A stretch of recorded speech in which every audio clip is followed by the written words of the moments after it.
Welcome again, everyone, to the Level Up podcast. Level Up is developed to facilitate real, raw, and challenging conversations with minorities about their experiences in the workforce. Today, we have, for the first time on the show, we have the pleasure to sit down with Madison McKell Bush. And once again, we have Chelsea Akers with us as Chief Operating Officer at Level D&I. Madison is the founder and CEO of the Point app, which is the easiest way to volunteer ever. Thank you again for doing this with us, Madison, on such short notice. Can you tell us a little bit about your backstory and what led you to your career path from college all the way to Point? Yeah. So I went into college thinking I was going to go into biology. Both my parents are in science, and in my family, if you're not some sort of doctor, you're a disappointment. But instead, after I graduated college, well, actually, let me rewind. During college, I started a giving website. I was really bothered that it was really hard to find just ways to give really easily. What was the name of it? It was called One Life. It sucked. It was a fail. Like it never had the growth potential that it needed. We started like 10 university chapters across the US. We raised, thousands of dollars, but the whole thing, it was fine. It just wasn't great. So during that experience, I ended college and I was like, you know what? I think that there is still an opportunity here to solve the same problem, but just in a different way. And I decided tell my parents that I was going to move in with them, live in their basement, and start a tech company and just forget about the degree. So actually, that's not quite true. I worked a side job at a genetic testing company, and I still do that side hustle today. So okay. That's great. That's actually some really good insight. Yeah, biology kept me going and kept the bills paid, but not my full-time gig anymore.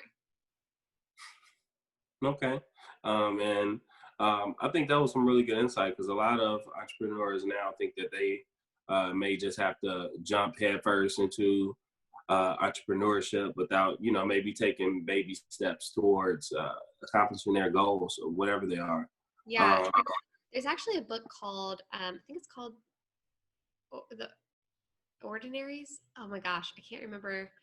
Wow, I'm gonna have to give you the book recommendation. But please. I also am a poor book reader. I only read like 5 chapters and then I'm basically done. However, what I thought interesting about the book was it was saying that contrary to common belief, the most successful entrepreneurs actually don't stop their day jobs at first, meaning that they're not they don't always throw caution to the wind. Meaning they make smarter business decisions. They're more financially savvy. They understand the worth of the dollar, and they're actually better at managing investor money. So although some investors look at beginning entrepreneurs as you have a side job, you must not be putting 110%. This investor actually debunked that myth. And it was the reason that he didn't invest in Warby Parker, because all the founders of Warby Parker didn't stop their day jobs. And he found actually that the most successful entrepreneurs actually don't stop their day jobs. So I was happy and relieved that that was the case when I was reading the book, because I wasn't financially able to quit. So just so you know. No, that's a good thing for like aspiring entrepreneurs to know, that you don't have to necessarily jump in with both feet. You can kind of start out as a side hustle, test the water a little bit, work on it in your spare time, and really make it a passion project until it's feasible, financially for you to kind of make that full leap. Yep, or go part-time. And that's what I did for a long time. And now I consult for that company. So I started from full-time all the way to consulting with that company, which is a genetic testing side hustle. How did you have those conversations with your managers on, kind of, because I think that could be another barrier or something that people are afraid of, and going to their boss and saying, hey, I have something I'm really passionate about that I want to put more time to. Can I go part-time? Can I work flexible hours? So how did you kind of manage that? Really good point. Yeah, I think mine was a little different. Because I was hired because of my work at Point. They really liked what I was doing in the space, and they're like, wow, also have a biology degree. Can you translate science in the way that you're translating this big problem in the nonprofit space? So I went into it having the side hustle and then saying like, I can help out as long as much as I can right now, and then kind of transition out. So for me, I didn't have to have that conversation because I went in with that conversation already laid on the table. That's definitely a mindset. I think even like full-time employees or associates should go into their works environments with. I think I view myself as a partner to my current employer and not necessarily just an associate. So, I mean, they bring me value in multiple ways, be it benefits and paycheck or whatever it may be. And I bring them value too. It's a mutual beneficial relationship. So that's really cool that we touched on that and went down that rabbit hole. I didn't see that one coming. What are you most proud of for your background and I guess your rooting of yourself to get to the point where you're now CEO? I'm a self-deprecating person, so I don't have a lot of list of achievements that says I'm so proud of myself. Normally, I look at myself in the mirror and think I've accomplished absolutely nothing. So if I'm going to be completely honest, most of the time I'm like, what have I accomplished in this like 10 years that I've been trying to tackle this issue, and I feel like completely defeated on a daily basis. So I think that most of the time I look at small wins. Whether we're 200 users away right now from the 10,000 mark. That's awesome. That's an amazing achievement. Thank you. Great. Yeah. So, but if you are shooting to the moon, that seems like, why don't we have 1 million? You know what I'm saying? Like, you're always pushing towards the next thing. And I think that is a trait of successful entrepreneurs, sadly, is that they're almost never happy. I don't find happiness in, let's say, the landmarks, but I think I find happiness in the purpose I feel of doing the work. I love putting in 10-hour days. I love putting in 14-hour days. I feel accomplished by that, and it makes me feel really satisfied. And I also have things outside of my work life that also make me feel very accomplished and very proud. So I think if I'm being honest, I think that's just how I should answer the question. Of course, I could say, I'm proud that I never gave up, and I'm proud that whatever, but from a very honest standpoint, I think that's how most entrepreneurs feel. Yeah, I think I can agree with that. I think most of the CEOs that I speak to and ask that question, they answer it in a similar way.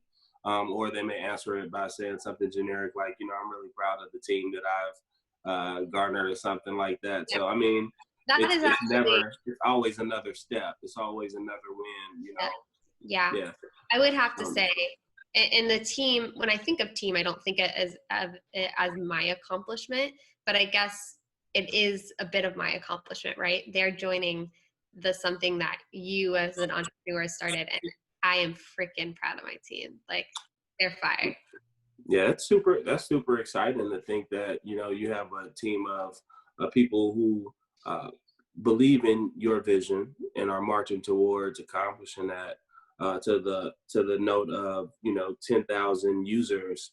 And a lot of folks hear 10,000 users, and these aren't like Snapchat or Instagram users. These are real people who are doing some really cool things in the community. Can you speak to some of those things that you're doing in the community and like some of the resources that you're providing?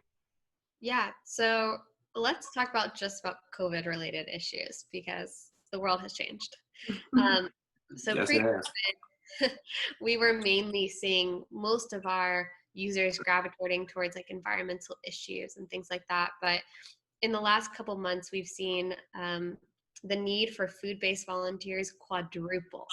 Literally, In 2 months, we've had those volunteer requests quadruple than they have for the past 2 years. That is absolutely unprecedented. There is an emergency need for essential volunteers, which, if you don't know, you can still go be a volunteer even with a stay-at-home order, which is hard to communicate. Hmm. I know. Speak a little bit more about that before you move forward, because I think that was something that was actually on my mind. Like, how are people volunteering in this Continuing to volunteer and provide for their community during this time? Yeah, you are absolutely, with Ohio's stay-at-home order, Michigan stay-at-home order, literally all the states stay-at-home orders, you can become an essential volunteer for an essential nonprofit, especially if that nonprofit is providing food services, is providing supplies, anything of the sort. You can go become basically an opt-in essential worker and go to those nonprofits, whether that's a food pantry, a food bank, and they need you. The reason why there's the volunteer shortage is because normally older people over the age of 55 are the cornerstone volunteers of those agencies. They're the ones showing up day after day, week after week, and it's absolutely critical that those people over the age of 55 don't volunteer. Yeah. So you, as a younger, lower risk volunteer, have the opportunity and literally the golden ticket by the state to go volunteer. I would advise you to go on Point's website and take the volunteer quiz. We go through, pre-existing health conditions that are set out by the CDC. We ask you some questions about who lives in your house, and we'll tell you if you should or shouldn't volunteer, or if you can and cannot volunteer. So yeah, you can volunteer, and if you are able to, please do it. So for those of you who may have missed it, it's essentially connecting people to the resources and being able to scale that 10,000x. Yeah. That is exciting news to hear. It looked like you had something to say, Chelsea, down there. Well, I wanted to talk a little bit more about outside of COVID. I know that aside from just what most people see on the app, the opportunity to connect to causes that are important to us and go volunteer for it. You're also passionate about helping women and minorities become a little bit more tech savvy and update some of their systems and processes. So I was wondering if you could touch a little bit on that as well. For sure. How Point works is that the app functions like ClassPass for volunteering, but that's not the only thing that Point does. It's the thing that most people know us for. The back end side of Point is called the Point Dashboard, and it's given to community organizations and businesses to manage volunteering. And what that looks like is it's a mix of if Eventbrite and Salesforce made a baby for a nonprofit. And why we built it that way is that when we were talking to organizations, they said, we don't need another billboard just to say we need help. We need something that can be an end-to-end solution, from when the volunteer signs up to when we record that data, to have it in one place. And once we started to build it, we realized that, one, all the people we were talking to were women. And two, 85%, pushing to even 90% at times, of all of our nonprofit users were women. And it really hit me one day. And I told my team, I was like, wait, have you ever looked at our user data? And I was like, let's do some research about nationally, what does nonprofit leadership look like? And I had never thought about it before. And turns out 85% of all nonprofits nationally are run by women. Wow. And I realized from having those conversations, it hit me like a brick one day, that the problems that nonprofits are facing are wrapped into equality issues. They're wrapped into tech equality issues, how the tech community normally and traditionally has overlooked women, that don't listen to women because they're talking and they're advocating for themselves and they're not getting the products that they're asking for. And that's what happens with nonprofits. And it really just made me sick. And from that moment on, our team created a different lens of how we solve nonprofit problems. We think of them as equality issues. We advocate for women, and we build our technology with their feedback. We make it highly communicative. We make it highly educational, because a lot of nonprofit leaders are older women, that are still figuring out how the internet works sometimes. So there's a big design focus in our product for women. That's super dope. I mean, I think, we literally just had a conversation around implicit biases yesterday, and how sometimes we can have implicit biases as we think of what they actually are. To kind of stay on that subject, being, of a diverse background, a young entrepreneur, a female, and from an ethnic perspective, has that put any unique obstacles in your road to success? Most of the time, it doesn't. There's been times where I feel like I've had to bring my own folding chair to the table. I feel like there's been times where I've walked into meetings and someone's asked me when my boss is coming. That primarily has been an age issue.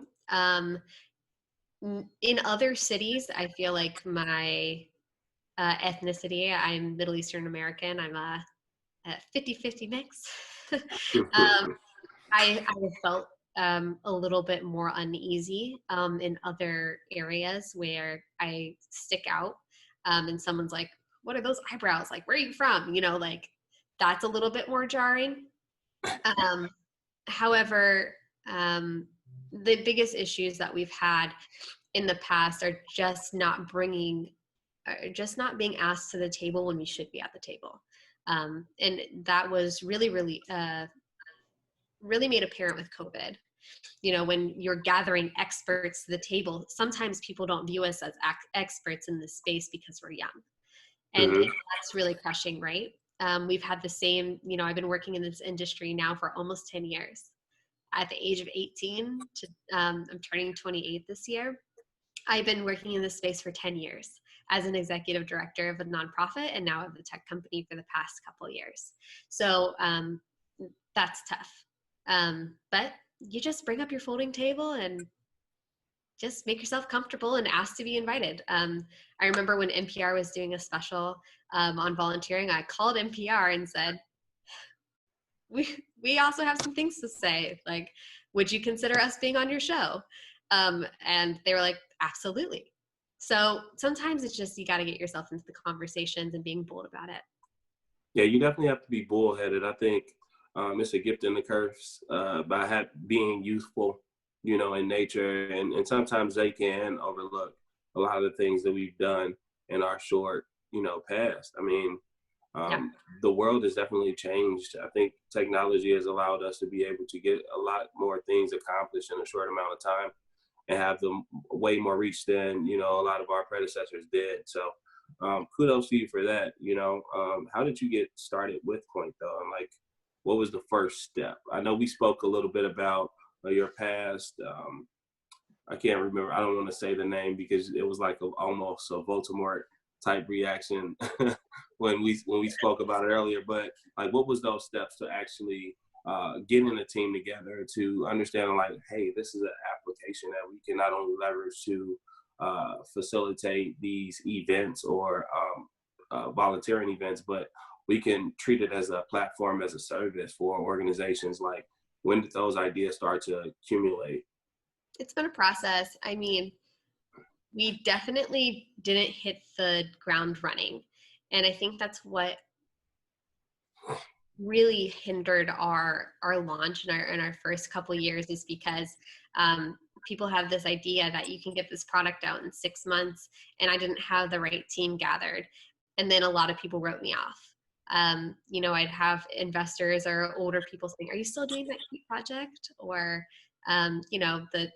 the slang that comes along with women trying to start something new.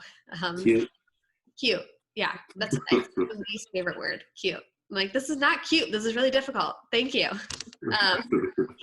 So when I left college and I closed One Life, which was that giving website, I moved into my parents' basement and I started pitching and trying to gain funds to start Point. And I created an Indiegogo campaign. I thought I could raise $100,000. Not true. I raised 20, but it was enough. $20? $20,000. Oh, jeez. I was like, wow, if you started this with $20, like we need to have you on way more podcasts. No, we raised 20,000, but that 20,000 quickly was lost when I hired a firm in San Francisco, and they were supposed to develop a product for the 20,000, and we didn't even really get past the wireframes. And Wow. it was really devastating. For those of you who are not in tech, you can wireframe in a day, absolutely one day. And 6 months later, I had basic primitive designs. I wasn't getting an app. I was getting a website that could be mobily functioning. I mean, it was just really bad. I wasn't wanting a responsive web design, but that's what I got because I wasn't educated. So I basically tweeted, where can I get $5,000? Because that's what you do when you're desperate. And I was connected, no joke, to the senior engineering manager at Twitter. And I met him for coffee 2 days later. At Twitter? At Twitter, yeah. Wow. So I was in San Francisco. I walked down to Twitter, and he listened to what I had to say. He's like, I think what you're doing is really brilliant, but you're going to fail in 2 weeks. Like, kind of good luck.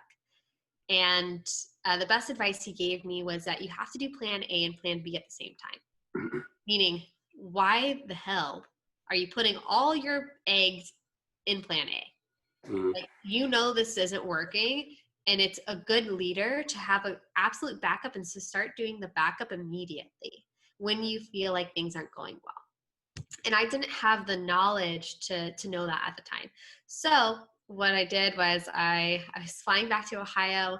I got off the plane as the day before Thanksgiving, and I remembered that a friend at a frat party 2 years earlier had suggested, he said, hey, I really like your idea. If you ever need a app, let me know. And that was when I was doing One Life. And I remember that. I got off the plane, called him at 11:30 the day before Thanksgiving. Didn't even catch up with them. I just said, remember what that time you asked me, you told me an app? And I just started spewing, and I told him my problems, and he said, I'll build it for you. And I'm like, great. And I'm like, so where do you work? Happy Thanksgiving. After I already asked him, don't do that. But that's what I did. And he said, oh, I work at Google. And that's how we got started. Wow. So Rocky, thank you. I always try to mention him on podcasts. So he made our first MVP product. 2 weeks later, I'm tweeting about it, and the senior engineering manager at Twitter was so shocked that we turned the ship around that he jumped in, and he also helped finish the MVP prototype. So we got two of really, really expert people to jump in. And then from there, I was able to gather, because remember, I have no money. It was all wasted. Two other and eventually 5 volunteer developers jump in because they want to work with, these experts. So they eventually took over the project, and we literally bootstrapped our way to not just a beta project, but the full product. Our first version of the product. Of course, we're not using that first version anymore, but it was terrible. During those years, I couldn't get anyone to fund us. I couldn't get anyone to back us. I had to get in friends and family rounds. I put in my own money. I mean, I would go to pitches, and I wasn't great at my pitch, and I would literally be asked to leave. I remember one investor in Columbus. I went into their office, and we were supposed to have a 45-minute meeting, and they asked me to leave in 15 minutes. So, I mean, we've come a long way, and I think I've learned a little bit more. Coming from science, I used to just say facts. Like, this is why we need it. This is how we do it. And I realized that entrepreneurship is not that. They want the stories. It's stories. It's emotional business. And I've been studying anatomy, and it's just facts. And there's no story behind it. And I sucked at it. Yeah, there are no aphorisms in anatomy. Yeah. And as an entrepreneur, you need to become a storyteller. And I was a terrible storyteller. How did you develop that skill? So speaking. Yeah, I think you took the question right out of my mouth, Jules. Yeah, I'm just thinking, for other entrepreneurs who are maybe coming into it from an analytical back point, or this is something we struggle with Level, is all the data is there to show you that you make more money and you're more innovative if you have diverse staff and if you have diverse management and representation. Right. people don't really respond to that as well. So how do you learn to tell a better story, and how did you specifically learn to tell that story for Point? I A/B test it, and I just failed a lot. Honestly, it took us too long to tell the story, and we're still learning to tell the story. We haven't learned to tell the story well visually yet, but at least now as a leader, I can tell it, and I can tell it to you in a way that you're tracking with me. Remember, I don't know how long this podcast has been going, but probably when I first started, the first 5 minutes, you guys would have been like, okay, you're so boring. Please stop talking.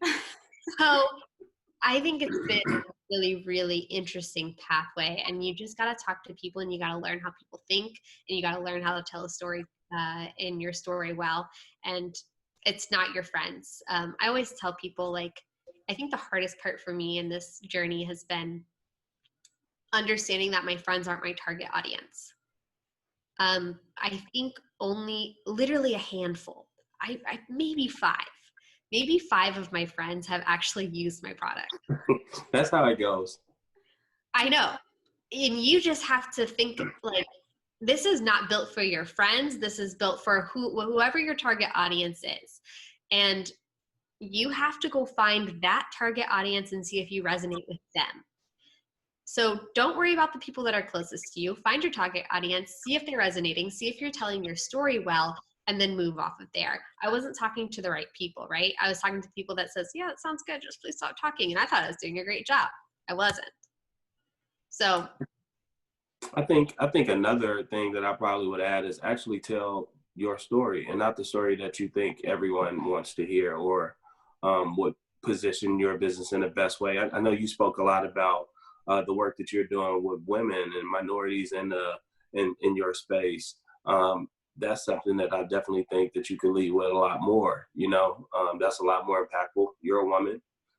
That's something that you can really tell and draw from the heartstrings. Not just you, I'm picking on you right now because you're here, but I think a lot of entrepreneurs kind of make that mistake and try to be marketers as opposed to just telling their authentic stories. Speaking of stories, I want to know the story of why you decided Ohio was the best place to start, as opposed to like a Silicon Valley or something like that. yeah, I think we talked about this last time, and my answer is still the same. We are building products for everyday leaders, for the women leaders throughout this nation. And those women are trickled in Ohio and Kentucky and Illinois and Texas, all across this nation. And Silicon Valley is a bubble in which it just doesn't represent the authentic spirit of our small communities. And that's the thing. You need to build products, and you need to find your target audience, and ours is not in Silicon Valley. And if our target market isn't in Silicon Valley, why would we work there? I mean, you can, call them on the phone, but what we found out is that nonprofits really have a distrust. And when I get to walk into a nonprofit office and sit down, or my representatives go sit down with them and try to have face-to-face conversations, that builds a lot of trust in this tech community that has often overlooked them. So we're really repairing relationships and rebuilding bridges, and that's really, really important for us. So I think we could maybe do it from Silicon Valley. I think that a couple years ago, when we first were building the product, that's the time to be in Silicon Valley, to get your developers, to find your people, but to bring your product out to where your target market is. Maybe I wish we would have stayed in Silicon Valley a little longer in terms of our tech talent, and then moved over. But honestly, I can't pay that. Yeah. Expensive. Yeah. Okay. Well, we can't necessarily be face to face, and I agree with you. I'm more of a face to face type of guy. I think you can build way more deep relationships with folks when you're there over a cup of coffee or something like that. So, be it that the situation is what it is, and as we're navigating this COVID-19 pandemic, day by day. How are you getting creative and adaptable and maintaining Point's momentum? It's a struggle. I think education is the biggest thing because, again, like I said earlier, the need is there. Again, we've had 4 times more requests in one cause category. In Franklin County alone, we had 2,000 volunteer requests in like a month span for only one cause category. That's insane. Like, think about these nonprofits are coming to us for emergency volunteers, right? So they need 2,000 extra volunteers for just food related issues. Whoa, that's a big problem. So our problem is educating people and finding the people in the pockets of people to go help. So we've done a lot of direct marketing. If we're reaching out to religious organizations, to directly put big pockets of people to mobilize a lot of those. And some of those is not just tweeting or getting on social media, it's having those direct relationships. We will be starting a public campaign pretty soon where you can see that we're going to really try to drive this, because this is let's just talk about food. The food related issues and the need for food volunteers won't stop. People are still unemployed. People are still going to be hungry, and there still will be a supply chain issue that volunteers play a critical role in. From here for the next 6 months, it's not going to go away. Like, we may feel more over COVID than we have felt in a long time, but we're not over it. And we have to work to get over it. And the way we're able to work to get over it as a community is making sure the right people fill the roles that need to be filled. So that's where we're working it with right now. I mean, we have tons of side campaigns. You can donate a mask to Ohio's workers through the 100K mask campaign for Ohio.org. And $1 equals a mask, and we match up different Ohio hospitals that are in need of masks, or we partner and supply nonprofits with those masks. Today, we just had 800 masks delivered to a nursing home that was in desperate need of masks. They've been recycling masks for about a month and a half. And we're also supplying an international nonprofit in Columbus that deals with refugees and new Americans with masks today. So we're trying to step in other roles just to help out. And we'll continue to do that. So we're at, from Point's perspective, we're at 10,000. You are at 10,000 users currently, and I say we because I'm actually an avid user of Point myself. So I represent the orange, but we definitely are at 10,000 users right now, and it's finding a way to navigate COVID, and really being able to provide a lot of value during this times. What do you define as if Point of a success or not? Like, what does those indicators look like for you? And I know this is probably a difficult one for you, but just try for me. Yeah. I think that when we look at the individual events and seeing if we're able to fill those spots for nonprofits, that's when we find it successful, right? If a nonprofit like the YMCA, who's doing a produce drive every single week, comes to Point to fill their volunteer roles, and we're able to fill, like, whether that's 60 to 80% of those roles just through the app, that's amazing, right? We're providing the constant support to our local organizations that we need. That's success. And if we can scale that beyond one nonprofit to 2 to 3, and then we build that picture throughout Franklin County, throughout Columbus, Cincinnati, Cleveland, into other communities, that's really successful. So user growth is great. If we can get more eyes, that's great. But really, at the end of the day, the most successful thing we can do is make sure we're providing the people power to the women leadership in our community that's asking for support. And we don't look at, we don't want to send volunteers to male-led nonprofits. That's not what I'm saying. I'm just saying this is a big win for us if we're able to support them week after week.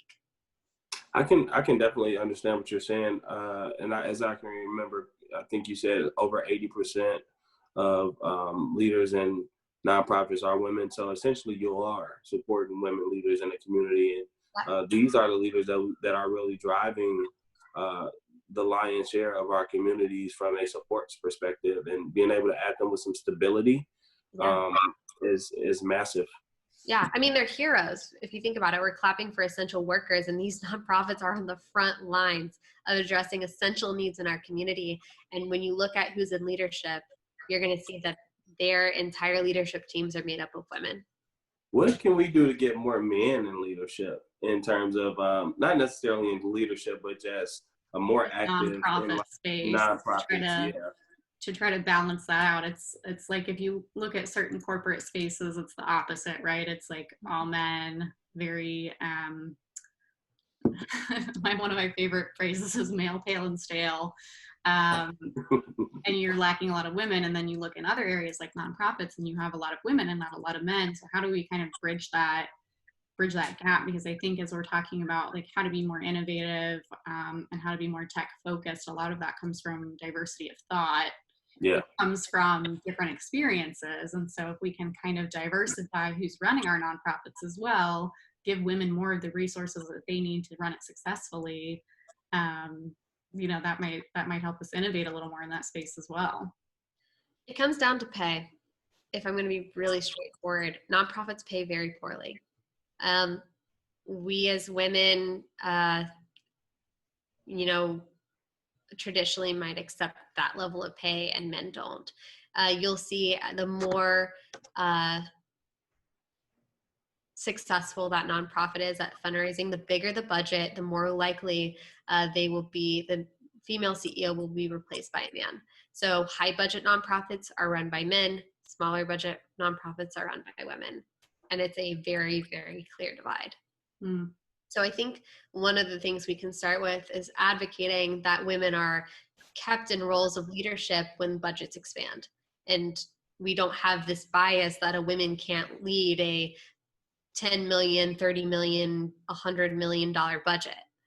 I think that's very important that we see more women at the top of big budget nonprofits. And then I would love to see, just in general, nonprofit pay pays so that more men are inclined to take those roles.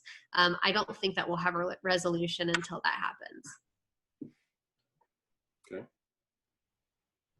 No, that's a really good point. I think when I kind of think to the people I typically see in the nonprofit space, it's returning mothers who maybe took some time off to be with kids. And so I think that you kind of hit the nail on the head there with women may be more likely to accept a lower pay because if they're starting from zero, where they were just being a stay-at-home wife, a stay-at-home mother, or whatever it was, there's a gender imbalance there.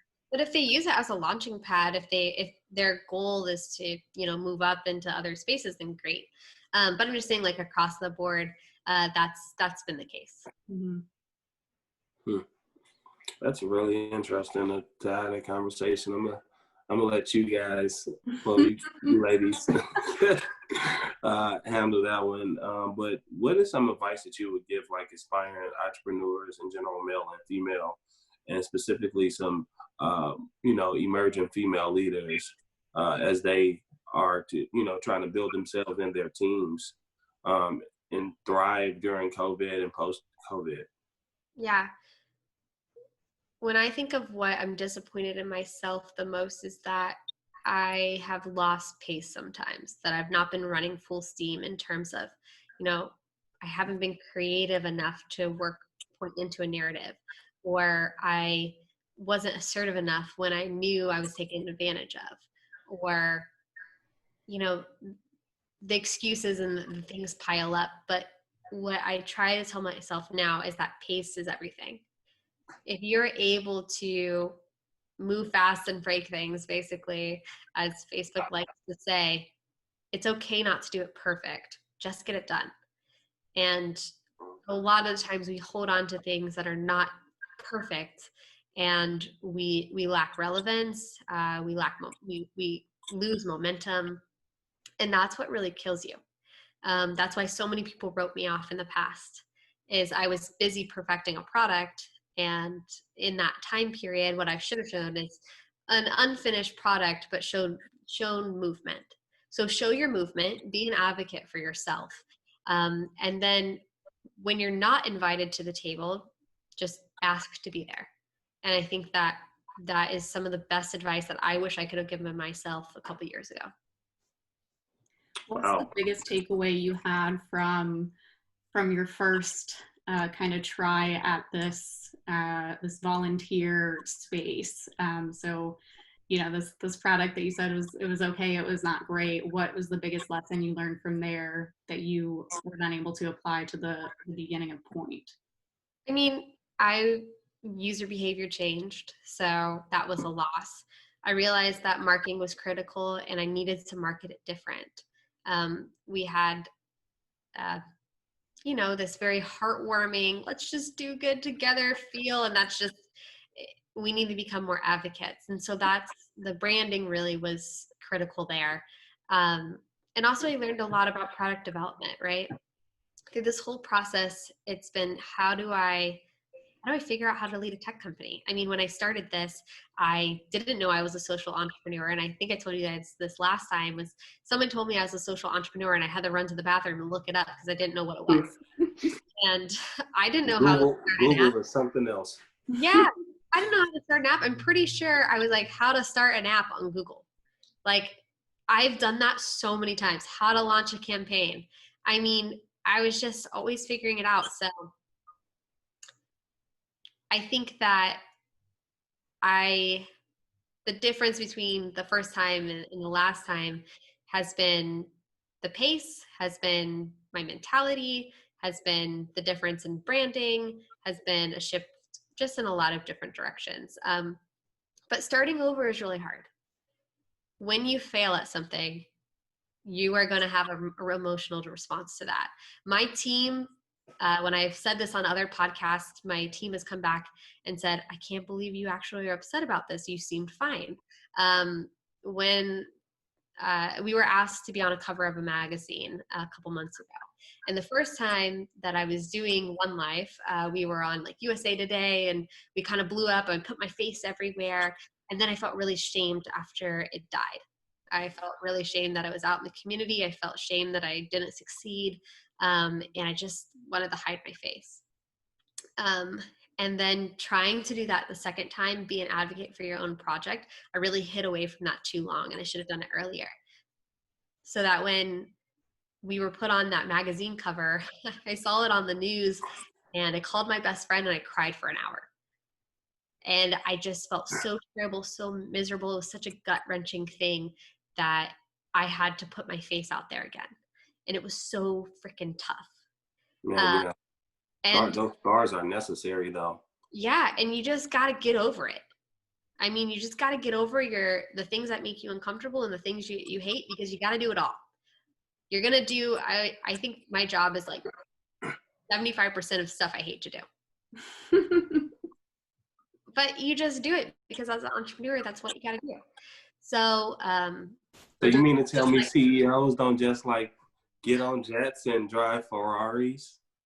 I'm here to tell you it's somewhat miserable. He's like, so no, kind of what is driving you to kind of get up every day and try again and do these tasks that you don't hate? Is it just kind of the mission in the back of your mind, or like do you have like a mantra or like a little pep talk that you give yourself that's just like, gosh, I really don't want to do this like spreadsheet and like balance these expenses and do all of this crap that I don't want to do, but I'm going to do it because what? It's not solved. I always tell that to myself. It's not solved.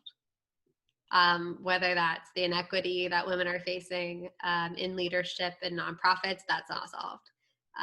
The ability for anyone, anywhere to do something good, at a tap of a button, and for us to have this central point in the US, just like it's easy for you to grab an Uber or grab a Airbnb, it's not easy to do something good. And once that's done, and I feel like I've solved it, I will probably be a hermit. But yeah, it's not done. So I get up every day and I'm like, here we go. Gotta get it done. Well, that's great. Is there any other kind of final pieces of advice that you would give, aspiring entrepreneurs, starting entrepreneurs, people who are starting over, people who maybe have a side hustle that are trying to figure out whether this is something real? Any kind of last words that you want to leave them with? I think that, again, you just need to know why you're doing something. And if that's important enough, then you'll stick with it and then it'll drive you to finish it. I think that's what is really motivating to me. It doesn't matter if it's like a cause-based issue, but if the reason that you're, wanting to become very financially independent is because of your family, or, there's a number of things that you could be working for, you need to know who you're working for. No, I think that's really great, and actually kind of takes a little bit of pressure off of people who feel like, they have to solve the world's problems. But I think that's a good point, that if the goal is to solve for financial independence so that you can take care of your family or take nice trips or whatever it might be, that's Yeah. what keeps you up and keeps you going. Yeah, absolutely. I'm a big proponent of the idea that, there's nothing, you're never too important. At the end of the day and the end of our core, we're all very the same. We want to have a meaningful life. Most of us want to have meaningful relationships with people. And at the end of the day, it doesn't matter if you have a lot of cash and you're, super happy with, basically what I'm trying to say is that you can work towards anything. You can have all the stuff in the world, but you're never going to be happy if you don't feel like you've had meaning. And you can have meaning when you're completely broke, or when you have, the entrepreneurial dream. So I think that that's always really important as an entrepreneur to keep into perspective, is that like you can always find meaning in that joy, even if you're not successful. And you need to put your stock in that, and not if you, exit a company. I think a lot of folks in general, not just business owners, they deal with just trying to figure out what is that why, figuring out who they are as individuals before they are, before the business owner or the associate comes into play. And I think that just stems from having a deep sense of self-awareness and being brutally honest with who you are in the moment versus who you wish you were. And, brutally honest with yourself about your strengths and your weaknesses and how you can leverage those strengths to get you in the door, and understand those weaknesses so you can understand what that team looks like that you need around you, Yeah. I don't want to get to the end of this road and lose myself. Yeah. I think another great kind of value that Point provides is for people who maybe aren't entirely sure of what their passion is to kind of go on there and check out what are the different categories I can get into. Like, what's gonna like really make me feel good? Is it helping in, with food distribution and like really helping an elderly population? Is it working with animals? Is it working for social justice? And that's something that I personally have kind of been using the app for, is just trying to figure out what are the opportunities available to me, and what am I really drawn to? I love it. It also allows you to put yourself in the ethos of like-minded individuals who care about service and things of that nature. So it's a great tool for networking and that instance, outside of just being something that just diversifies your palette for service. Yeah, absolutely. Meet people, do some good, feel good. I love it. It's super fun too. I mean, I hadn't had a dull moment at any of the events that I went to, or it feel like events, but the service initiatives that I went to. But final call to action: how can we help moving forward with better promoting Point, engaging with Point, things of that nature? You can download Point. Android, Apple, you can just look us up on wherever you get your apps. You can go to pointapp.org if you'd like to use this on the web. If you are an organization, whether that's a nonprofit or a business or a school, you can also use Point. And you can go to our website to check us out there. And I'm happy to talk with you, and my team's happy to talk with you to see how your network and your families can do more good. Yeah, super thanks. Thanks for the fantastic insights and the double take. That's an insider between us. We greatly appreciate the time that you spent with us today. And just in general, and for the viewers, we hope that you guys have enjoyed the show and we're able to get a lot of value out of this. Thank you once again for tuning in. Until next time, leave a comment, like, subscribe to the channel, super smash that share button, level up. Until next time.